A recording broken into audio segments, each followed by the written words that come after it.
When people look at the last 10, 11 years in gold and they see sideways action, and then they conclude that, well, gold is no longer an inflation hedge, it's no longer relevant because it's not going anywhere, you have to look at the last 20 years. You can't just look at the last 10. You got to go back 2001 and see that gold was under $300 an ounce in 2001. And it went from under 300 to almost 2,000 in 10 years. That is a big move for the price of gold. Now, following that move, gold did have a significant correction. Between 2011 and 2015, it corrected down to 1,050, but it never got back below 1,000. And of course, it never went anywhere near the level below 300 where it began the bull market. So gold had a correction, and then it rallied up and made a new high by 2020 after COVID. And it's pulled back a little bit from that high, but it is really consolidating the big move up from 300 to 1900, been trading sideways. It is building a new base from which the next bull market is going to be launched. And what is delaying liftoff of this gold rocket ship is a misconception on the part of investors around the world as to the real situation with inflation in the United States and the Fed's ability to put the genie back in the bottle. Because for years, the officials at the Federal Reserve were telling us that the problem was we didn't have enough inflation. Every time there's some type of evidence that the inflation problem isn't going away or is getting worse, the markets sell gold and they buy dollars. Why? Because they're afraid not of inflation, but of the Fed's fight to rein in inflation. And everybody just believes, well, if we're going to have this Fed that's going to get rid of inflation, I don't need to buy gold. I don't need to hedge inflation because the Fed's going to get rid of it for me.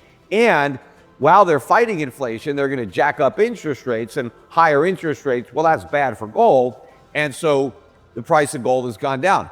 But none of this is true because rising nominal rates don't make a difference to gold. What matters to gold are real interest rates. And as long as they're negative, that's positive for gold. And what the markets don't understand is that inflation's not going back down to 2%. It's more likely to go above 10%. Because what the Fed is going to bring down with its rate hikes is not inflation, but the economy. Because this whole bubble economy has been erected on a foundation of inflation. The whole recovery from the 2008 financial crisis was built on inflation. And now that the Fed is trying to remove some of that inflation, you're taking away the foundation, everything comes collapsing down. Stocks are collapsing. Companies are going bankrupt that never should have existed. All the debt that never should have been taken out, that was non-productive and is now no longer serviceable at a higher rate of interest. The Fed is in the process of creating a much worse financial crisis than the one that it created in 2008. And so I think when investors start to appreciate the box that the Fed is in, that it's actually going to have to pivot, not in victory with inflation, but in defeat. The Fed is going to have to turn its attention to stimulating the economy, and the only tool it has to do that is inflation. Every problem that the Fed has tried to solve, it's done it with inflation. That's why this inflation problem is impossible to solve, because when your only tool is inflation, how do you solve the problem of inflation with inflation? You can't. This is a problem that the Fed can't bail us out from. And when the markets wake up to this, when the Fed has to go back to quantitative easing, even though inflation is nowhere near 2%, then I think the bottom is going to drop out of the US dollar, and I think gold's going to go through the roof. In fact, we've already started to see this correction. The US dollar index, which was bid up to almost 115 a couple of months ago, is now down to 105. That's a significant decline. The chart looks very toppy for the dollar. At the same time, gold has rallied. I think you had a major capitulation in this correction in gold. I think a lot of the institutional money gave up. They threw out all their gold stocks. A couple months ago, you had new 52-week lows in a lot of the big gold mining stocks, Newmont, Barrick. And to me, that was an exodus from the sector. worst trade you could have possibly done. The smart money was buying up these gold stocks. They could read the writing on the wall. And as the inflation rates move higher, and there's no way these central banks are going to stop that because of the massive amounts of debt that they have. Nobody wants to raise taxes on the middle class. Nobody wants to cut spending and cut Social Security or Medicare. So the government is going to continue to pay the bills by creating inflation. And so anybody who has dollars is going to see a significant inflation tax eroding away their value. And the same may be true for people around the world. So they're going to be looking for alternatives to government money. Just like people looked for alternatives to taxi cabs and they went to Uber, or they looked for alternatives to a hotel and they went to Airbnb, or they looked for alternatives to the post office and they started using FedEx.